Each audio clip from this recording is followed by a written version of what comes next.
ce petit atelier se cache l'un des plus grands noms du tuning français. Il a changé de main il y a quelques années, après avoir été un des pionniers nationaux, et nous voulions savoir qui avait accepté de reprendre le flambeau. Deux associés partagent désormais la direction. Patrick Cortès et François Macedo. Pourtant, ils sont très occupés lors de notre arrivée, puisqu'ils n'hésitent pas un instant à mettre la main à la pâte quand leur nom est en jeu.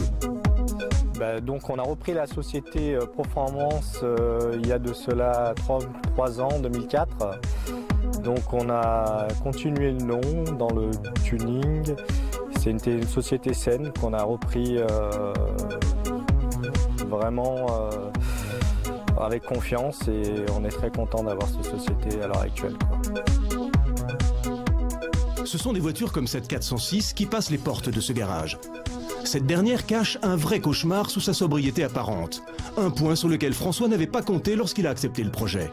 Ouais, la préparation la plus folle jusqu'à présent, c'est quand même le coupé 406, de transformer une base quand même qui est déjà très très belle à l'origine et pas défigurer le style de la voiture.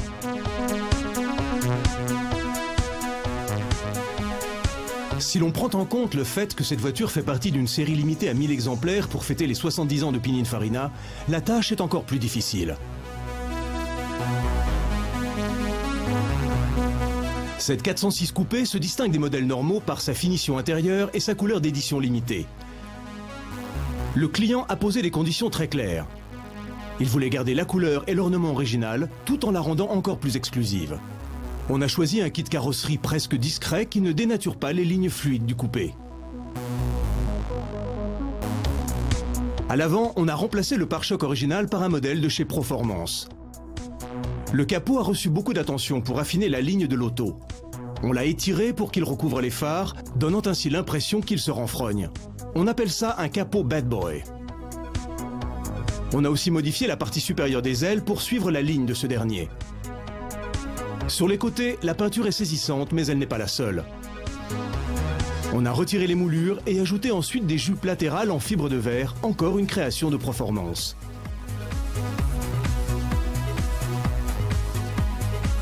Les rétroviseurs originaux ont été peints en noir, un truc utilisé par les Italiens dans les années 90 pour camoufler cet élément inesthétique, mais indispensable.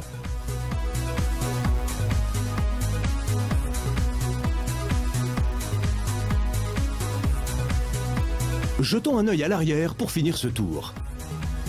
Le coupé dispose de lignes magnifiques, d'accord, mais serait-il possible qu'il lui manque un brin d'agressivité pour une voiture de cette catégorie ?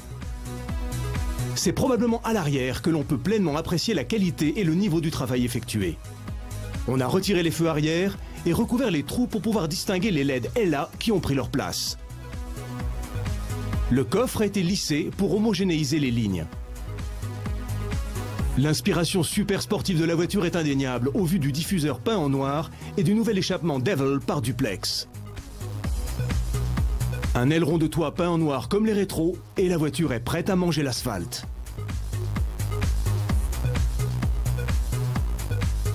Suivant les recommandations du propriétaire, peu de choses ont changé dans l'habitacle. Le tableau de bord a été adapté pour intégrer un écran en face du copilote, puis peint de la même couleur que le châssis. Il en est de même pour les panneaux de porte.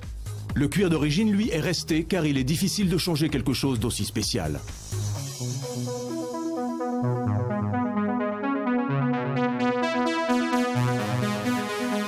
Le trait particulier du toit, c'est le panneau de fibre de verre qui le recouvre, décoré avec les mêmes motifs que les flancs de la voiture. Le système audio utilise pas moins de 4 kits de 3 haut-parleurs JBL qui crachent la musique envoyée par l'unité principale Alpine. Pour les basses, il y a 2 subwoofers JBL et si l'on veut voir un film, il y a aussi un lecteur DVD. Sous le capot, le moteur d'origine n'a pas été retouché vu que c'est un V6 de 3 litres développant suffisamment de puissance avec ses 210 chevaux.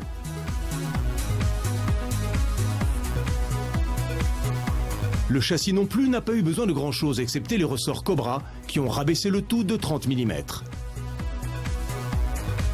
Une modification nécessaire après la monte de jantes P et W de 18 pouces. Ces dernières, le modèle California, chose des pneus Bridgestone de 235 par 40. Les gars de chez Proformance nous ont montré avec cette préparation qu'ils travaillent à un niveau suffisant pour promouvoir le nom de ce classique des garages.